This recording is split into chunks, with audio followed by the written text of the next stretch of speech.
नमस्कार. लक्षवेधीमध्ये आपल्या सगळ्यांचं स्वागत. मी प्रसाद काथे. अजित पवार मुख्यमंत्री व्हायलाच हवेत अशा प्रकारचा आग्रह आणि तशा प्रकारची थेट भूमिका त्यांचे समर्थक सार्वजनिकरित्या काल परवापर्यंत घेत होते, पण आता सुद्धा ती भूमिका ते घेताना दिसतात. धनंजय मुंडेंनी या प्रकारची भूमिका घेतल्यानंतर त्याची री छगन भुजबळांनी ओढली आहे आणि या सगळ्यांना अजित पवारांनी कानपिचक्या दिल्या आहेत की सारखं सीएम करू नका, त्यापेक्षा पक्ष वाढवण्यावर मेहनत घ्या. एक मराठीत म्हण आहे, घरचं झालं थोडं व्यायानं धाडलं घोडं. अशीच काहीशी परिस्थिती ही आत्ताच्या स्थितीत राष्ट्रवादीची होतीये का, हा विषय चिंतेचा आहे. कारण शरद पवारांच्याकडून राष्ट्रवादी नाव आणि चिन्ह मिळवल्याच्या नंतर अजित पवारांचं पक्ष बांधणीवर अधिक लक्ष असलं पाहिजे आणि त्यांच्या सर्व सहकाऱ्यांनी त्याचसाठी झटलं पाहिजे. हे असं करायचं सोडून प्राप्त स्थितीमध्ये अजित पवारांना मुख्यमंत्री करण्याच्या साठीची चढाओढ सुरू झालेली दिसते.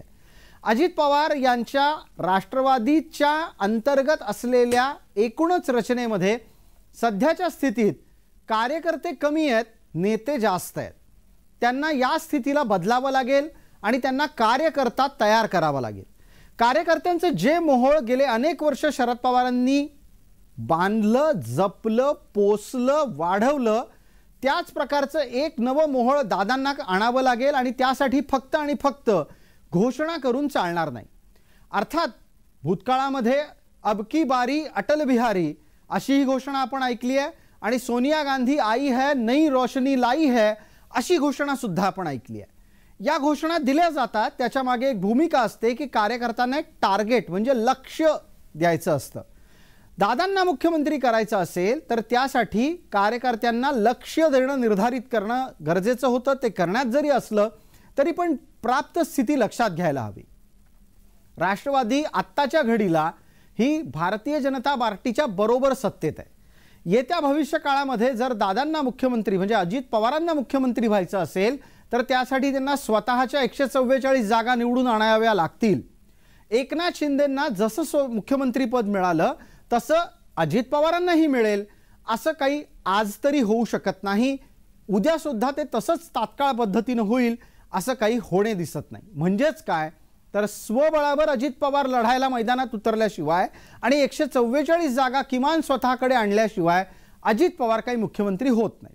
भूतकाळात ज्या वेळेला नियतीनं त्यांच्या पदरात दाण टाकायची वेळ आणली होती तेव्हा त्यांचा पदरच हिसकावून घ्यावा किंवा त्यांनाच स्पर्धेतून बाद करावं असं राजकारण शरद पवारांच्याकडून खेळलं गेलं, हे अख्ख्या महाराष्ट्राला ठाऊक आहे. असं असताना दादा मुख्यमंत्री होणार म्हणजे महाराष्ट्राच्या राजकारणात नक्की काय काय बदलणार हे आपल्याला लक्षात घ्यायला हवं. चर्चेच्या या निमित्तानं आपल्या सोबत असलेल्या मान्यवरांचा आपल्याला पटकन परिचय करून देतो. आपल्या सोबत राजकीय विश्लेषक शैलेंद्र तनपुरे आहेत. नाशिकमधून ते आपल्याशी जोडले गेलेले आहेत. आपल्या सोबत ॲडव्होकेट रुपाली ठोंबरे पाटील आहेत आणि ॲडव्होकेट हेमाताई पिंपळे आहेत. मान्यवरांचं चर्चेमध्ये स्वागत. चर्चेला वेळेची मर्यादा आहे. पटकन शैलेंद्र तनपुरे आपल्यापासून चर्चेची सुरुवात करतो. अजित पवारांना मुख्यमंत्री करण्यासाठी सगळ्यांनी त्यांच्या समर्थकांनी कंबर कसलेली असली तरी हे वास्तव प्रत्यक्षात उतरण्याच्या साठीची आव्हानं काय आहेत?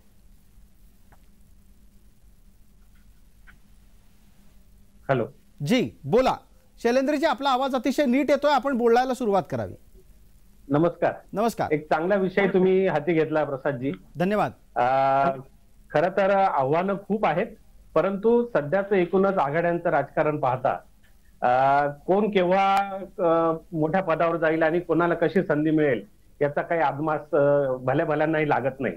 एकेकाळी देवेगौडा सारखे ग्रस्त किंवा गुजरालांसारखे ग्रस्त पंतप्रधान होऊ शकले. त्यामुळे राष्ट्रवादीच्या कार्यकर्त्यांना वाटत असले किंवा काही नेत्यांना जरी वाटत असेल की अजितदादांनी मुख्यमंत्री व्हावं, ती काही त्यांची चूक नाही, त्याचं इच्छा असेल.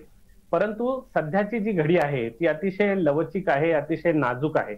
कारण राष्ट्रवादीचे 2 गट आहेत, शिवसेनेचे 2 गट पडलेले आहे आणि इतर भाराभर पक्ष आहेत.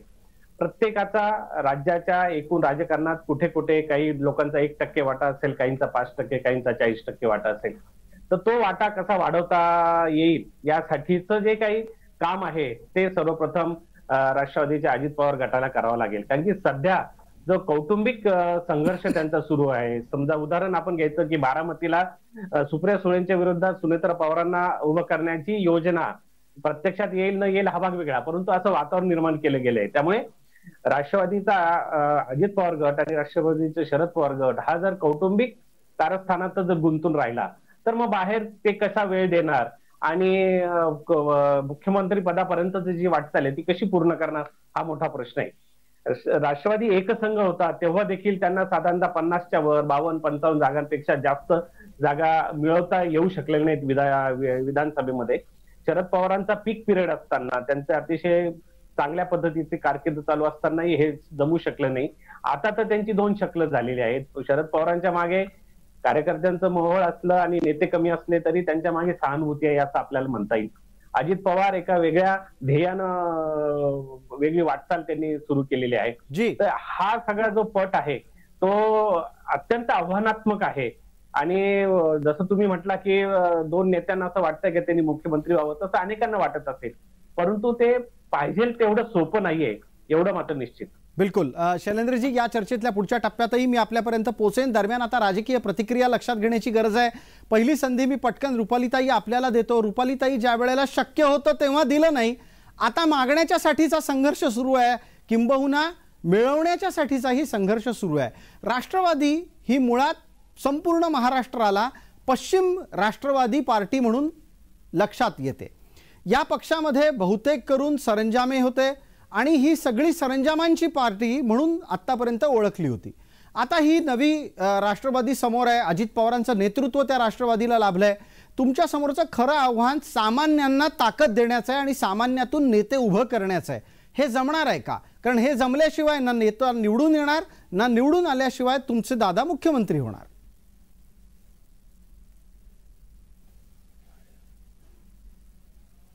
रुपालीताई, आपला माईक सुरू करा कृपया.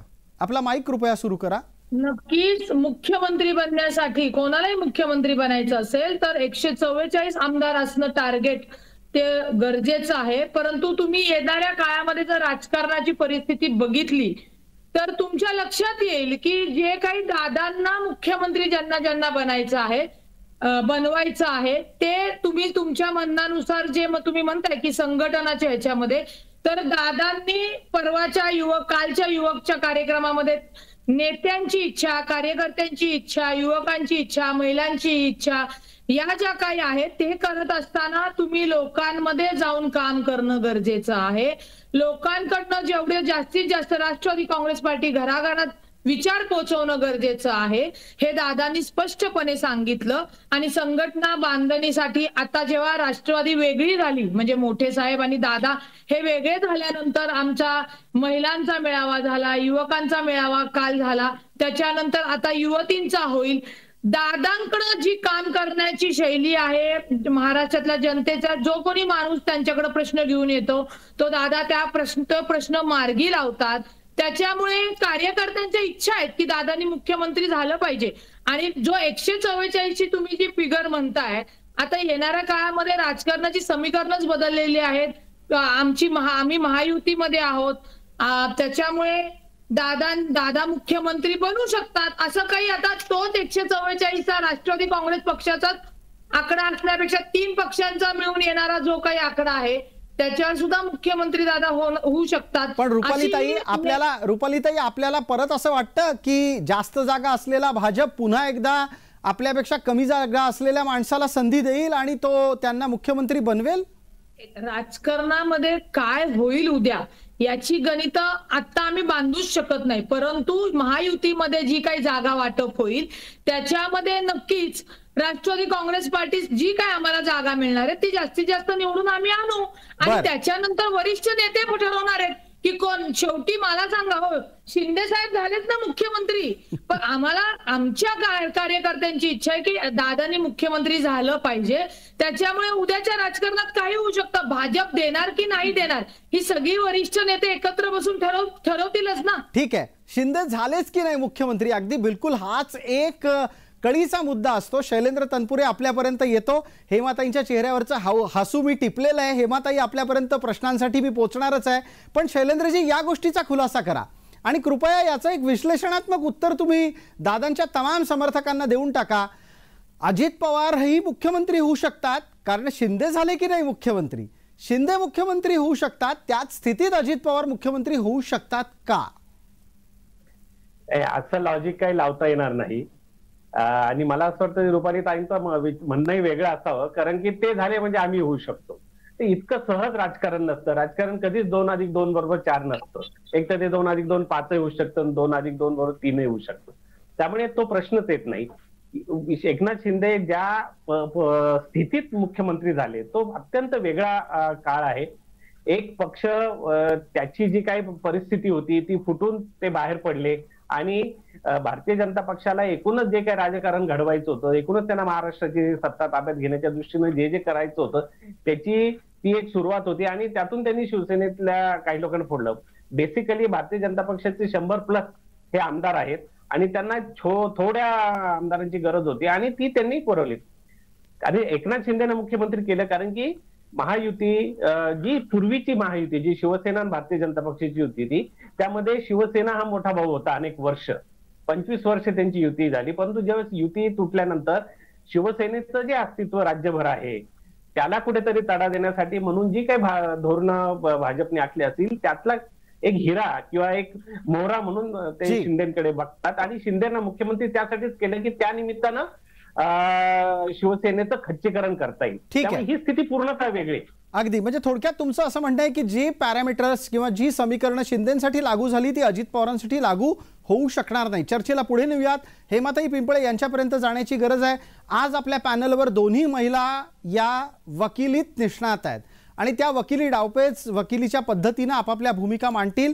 मला वेगळा एक प्रश्न या निमित्तानं चर्चेतल्या पुढच्या भागाच्या अनुषंगानं हेमाताई आपल्याला असा विचारायचा आहे. अजित पवार मुख्यमंत्री होणार याच्यासाठी त्यांचे कार्यकर्ते झटत आहेत, पण मग अजित पवारांच्या समोर मुख्यमंत्री होण्याच्यासाठी स्पर्धेत कोण कोण आहेत आणि अजित पवार मुख्यमंत्री होणार असतील तर सुप्रिया सुळे मुख्यमंत्री कधी होणार?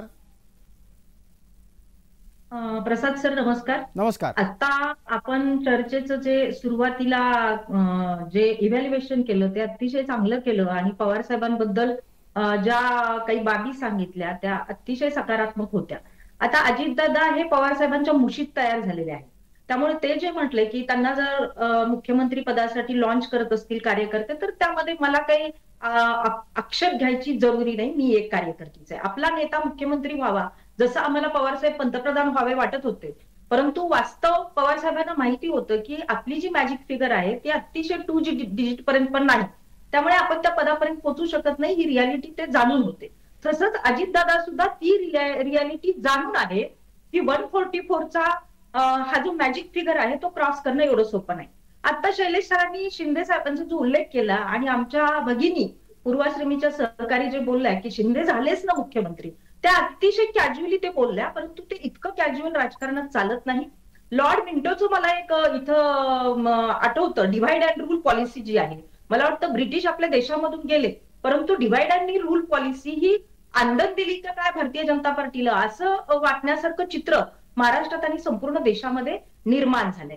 आता आपण पाहतो की शिंदेना मुख्यमंत्री केलं म्हणून अजितदादा मुख्यमंत्री होतील का, तर तितकं तुटखोळं कुणी नसावं राजकारणात असं एक प्रामाणिक माझं मत आहे. आता तुम्ही पाहिलं तर मराठा आरक्षणाचंच मी तुम्हाला एक एक्झाम्पल देते. मराठा आरक्षणाच्या या सगळ्या मुवमेंटमध्ये अजितदादांचा फेस जाणीवपूर्वक स्ट्रॅटर्जिकली भारतीय जनता पार्टीने फ्रंट साईडला येऊ दिला नाही, शिंदे साहेबांचा फेस येऊ दिला. आणि या मागे सुद्धा भारतीय जनता पार्टी कुठलीच मूव मला वाटतंय आफ्टर थॉटच प्रत्येक मूव करत असते आणि ही जी मूव होती ती त्याचीच नांदी आहे. आता अजितदादा मुख्यमंत्री होतील आणि त्यांना प्रतिस्पर्धी म्हणून आम्ही सुप्रियाताई, निश्चित आम्हाला कार्यकर्ती म्हणून सुप्रियाताईमध्ये कुठले गुण नाहीयेत, कुठल्या क्वालिटीज नाही. राजकारणात जो संयम लागतो, राजकारणामध्ये जे डेडिकेशन लागतं, राजकारणामध्ये जो सॅक्रिफाईस लागतो, मी सॅक्रिफाईस हा स्पेसिफिक वर्ड वापरलाय सर, ते सगळे गुण सुप्रियाताईमध्ये आहेत. महिला मुख्यमंत्री व्हावी ही महाराष्ट्रासारख्या पुरोगामी राज्याची खूप दिवसापासूनची प्रतीक्षा आहे आणि आम्हाला कार्यकर्ती म्हणून निश्चित वाटतं की एक महिला म्हणून तर निश्चित वाटतं की महिला मुख्यमंत्री महाराष्ट्रामध्ये यावी आणि तशा प्रकारचं कॅम्पेनिंग भविष्यामध्ये व्हावं. परंतु सुप्रियाताई कुठेही या बाबतीमध्ये वक्तव्य करत नाहीत. या म्हणूनच त्यांचे पेशन्स दिसतात. ठीक. आता राहिला प्रश्न अजितदादाच्या मुख्यमंत्री पदाचा, तर कार्यकर्ती म्हणून वाटणं, कार्यकर्ता म्हणून वाटणं हे स्वाभाविक आहे आणि मला वाटतं अजितदादाला रियालिटी माहिती आहे. पटकन रुपालीताईंपर्यंत जाऊयात. रुपालीताई, आपण प्रश्नाला उत्तर द्यालच, पण त्यात बरोबर याही गोष्टीचा खुलासा करा. संयम, त्याग, योगदान या 3 टप्प्यांवर अजित पवारांना 100 पैकी किती मार्क मिळतात? एक सगळ्यात महत्वाचं, शिंदे झालेच म्हणून अजितदादा होतील हे लॉजिक, या लॉजिक अर्थाने मी बोललेली नाहीये. भाजप, शिंदे आणि राष्ट्रवादी काँग्रेस पार्टी यांचं जी जागा वाटप होईल त्या जागा वाटपामध्ये हे पुन्हा 3 पार्टीच्या याच्यामध्ये तिघांपैकी मुख्यमंत्री म्हणून अजितदादांना देऊ शकतात. निवडून येणारी प्रत्येकाला जी वाट्याला येणारी जी जागा आहे त्याच्यातनं निवडून येणाऱ्या ज्या काही लोकप्रतिनिधी असतात त्याच्यावरनं हे तिघं मिनिमम प्रोग्राम त्यांचा तो ठरवून अजितदादा मुख्यमंत्री बनू शकतात. आम्ही लॉजिकवर नुसताच संयम ठेवून नुसतीच स्वप्न नाही अजितदादा बघत. अजितदादांनी आतापर्यंत, याच्या आधी मगाशी तुम्ही म्हणला की प्रत्येक वेळी संधी आली परंतु ती संधी त्यांना मिळाली नाही. राष्ट्रवादीचे जेव्हा 54 आमदार आले, 43 आमदार जर अजितदादांसोबत जात असतील तर त्याच्यामध्ये 20, 25, 30 आमदारांची भर कशी पडेल याचं खमकं नेतृत्व अजितदादाकडे नक्कीच आहे. त्याच्यामुळे संयम, नेतृत्व आणि कर्तृत्वामध्ये अजितदादांना 100 पैकी 100 मार्क मिळतील. आज अजितदादांचं वय 60च्या वर आहे, हे आपण लक्षात घेतलं पाहिजे. नक्कीच कार्यकर्त्यांना वाटतं जेव्हा आम्ही एकत्र होतो तेव्हाही आम्हाला वाटायचं की नाही बाबा, जर महिला म्हणून कोण मुख्यमंत्री व्हायच्या असतील तर सुप्रियाताई झाल्या पाहिजे, त्याच्यामध्ये दुमत असण्याचं कारण नाहीये. परंतु तुम्ही एकत्र होता त्यावेळेला पुरुष म्हणून कोण मुख्यमंत्री व्हावं असं वाटत होतं? अजितदादाच होते ना. विचारा हेमाताईंना, आमच्या सहकारी भगिनींना विचारा. त्याच्यामुळे अजितदादांनी मुख्यमंत्री व्हावं हे संपूर्ण महाराष्ट्रातील ज्यांची ज्यांची कामं झाली, ज्यांना अजितदादा ज्या प्रशासकीय त्यांचा बडगा माहितीये, काम करण्याची पद्धत माहितीये, तर कार्यकर्त्यांनी मतदार सुद्धा इव्हन म्हणणारच ना की बाबा अजितदादांसारखे मुख्यमंत्री हवेत. त्यामुळे लॉजिकवर शिंदे कमी आहेत आणि मग ते मुख्यमंत्री झाले म्हणून देव भरोश्यावर अजितदादा मुख्यमंत्री होतील हे आमचं म्हणणं नाहीये. आमचं म्हणणं ज्या महायुतीमध्ये आम्ही आहोत तिथले वरिष्ठ नेते सुद्धा माननीय अजितदादांना मुख्यमंत्री होण्याचा सन्मान देऊ शकतील.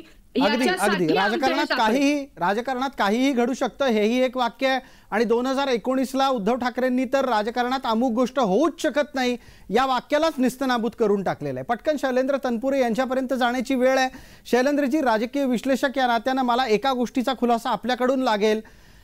संपूर्ण राष्ट्रवादीची गेल्या इतक्या वर्षातली संपूर्ण बांधणी ही मराठा तोंडवळा असलेला पक्ष आणि मराठ्यांसाठीचा पक्ष म्हणून राहिलेली आहे.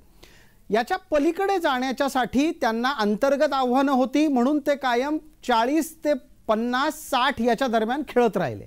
आता अजित पवारांना जर खरोखर महाराष्ट्राचा नेता व्हायचा असेल तर त्यांना मराठा समाजाच्या पलीकडे सुद्धा आपलं नेतृत्व नेऊन त्यावर विश्वास निर्माण करावा लागेल. हे कसं जमू शकेल त्यांना? नाही, अगदी बरोबर आहे हा प्रश्न. परंतु सध्याच आपण उदाहरण घेतलं मराठा आंदोलनात, तर मराठा आंदोलनात टॅक्टिकली अजितदादा हे बॅकफूटवर राहिलेले आपल्याला बघता येईल. कुठलेही स्टेटमेंट त्यांनी केलेलं नाही. अतिशय संयमानं ते या संदर्भात वागले. पण शैलेंद्रजी, ते वेळोवेळीला आंदोलन चालवणाऱ्या जरांगेंचे कान पिळत होते जेव्हा जेव्हा जरांगे चुकत होते. अगदी बरोबर आहे ते. आणि ऑन द कॉन्ट्ररी त्याच वेळेस त्यांचे दुसरे फायरब्रँड नेते छगन भुजबळ हे मात्र ओबीसींची बाजू तेवढ्याच दमदारपणे मांडत होते. त्यामध्ये ते जे काही तुम्ही म्हणताय ते राजकारण त्या पलीकडे जाण्याचा तो हेतू किंवा प्रयत्न दिसतो, किंवा धनंजय मुंडेंना अधिक पुढे चाल देणं, किंवा छगन भुजबळ आता ज्या पद्धतीचं राजकारण केलं. म्हणजे छगन भुजबळ एकीकडे मराठ्यांना चॅलेंज करतायत आणि दुसरीकडे अजितदादा मुख्यमंत्री व्हावं असं म्हणतायत. हा आंतरविरोध जरी आपल्याला वाटत असला तरी ही त्यांची एक लाईन दिसते आहे की आपण हे दोन्ही समाजांना बरोबर ठेवलं पाहिजे.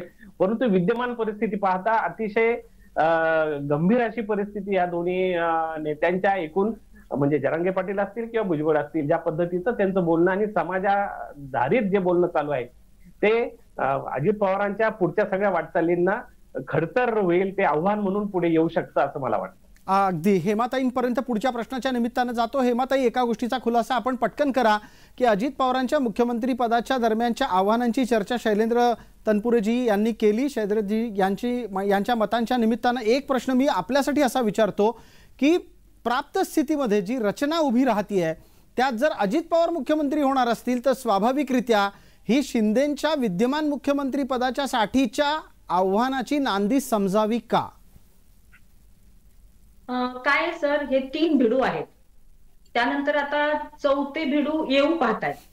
आता हे सगळं जे त्रांगडं आहे याच्यावरनं मला तरी असं वाटतं की भारतीय जनता पार्टीची जी नीती आहे, जी मी अगोदरच्या सेगमेंटच्या सुरुवातीला बोलले की फोडेंगे जोडेंगे लेकिन उस कुर्सी पर बैठेंगे, अशा प्रकारची जी भारतीय जनता पार्टीची नीती आहे त्या नीतीवरनं मला असं वाटतं की माननीय अजितदादा पवार साहेब हे आमच्याकडे किंवा एकसंघ आम्ही राहिलो असतो ना तर आमचा पक्ष हा नंबर 1चा 100 पार केला असता आमच्या पक्षाने. आणि मी एक कार्यकर्ती म्हणून सांगते की माननीय अजितदादांना आदरणीय पवार साहेबांनी अगदी आनंदाने खुर्चीवर बसवलं असतं. याला प्री हिस्ट्री आहे सर. ज्यावेळी पहाटेची शपथ झाली त्यावेळी नेहमी रॉंग बॉक्समध्ये आदरणीय पवार साहेबाला टाकलं जातं, परंतु आदरणीय पवार साहेबांनी अजितदादा ज्यावेळी वापस आले त्यावेळी उपमुख्यमंत्री करणारे पवार साहेबच होते. यावरनं मला वाटतं की भविष्यात सुद्धा आदरणीय अजितदादा पवार साहेबांचा मुख्यमंत्री पदाचा मार्ग हा सुकर कधी झाला असता ज्यावेळी आम्ही एकसंघ असतो त्यावेळी. आता तो मार्ग सुकर आहे असं मला वाटत नाही.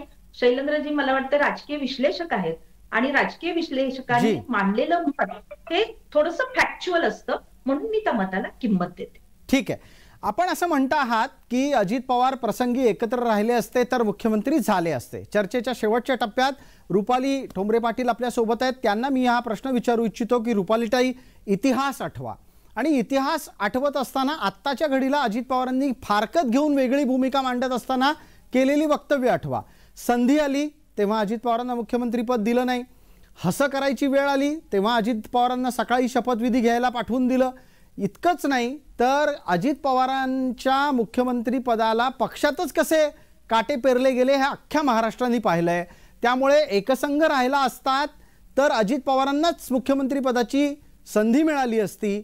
यावर तुमचा स्वप्नात तरी विश्वास बसेल का?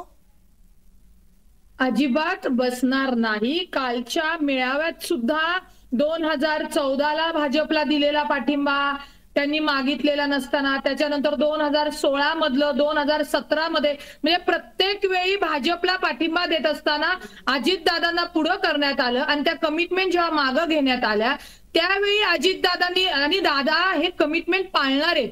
म्हणजे त्याच्यानंतर त्यांनी 2019ला जी शपथ घेतली होती सकाळी 8 वाजता तेव्हा त्याच्यावर जे काय घुमसान झालं म्हणजे आधी मोठ्या साहेबांशी बोलणं झाल्यानंतर हे काय शिष्टमंडळांना त्याच्यामध्ये छगन भुजबळ असतील, सुनील तटकरे साहेब असतील, प्रफुल्ल पटेल असतील यांना पाठिंबा द्यायला लावला आणि त्याच्यानंतर ते पुन्हा मागं घेण्यात आले.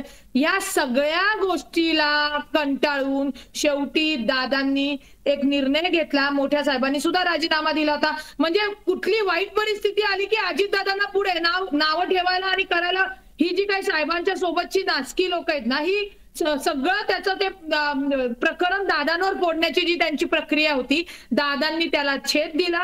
राष्ट्रवादी नक्कीच जन्म कुणी दिला असेल तर मोठ्या साहेबांनी दिलेला आहे, ते कुणी नाकारलेलं नाहीये.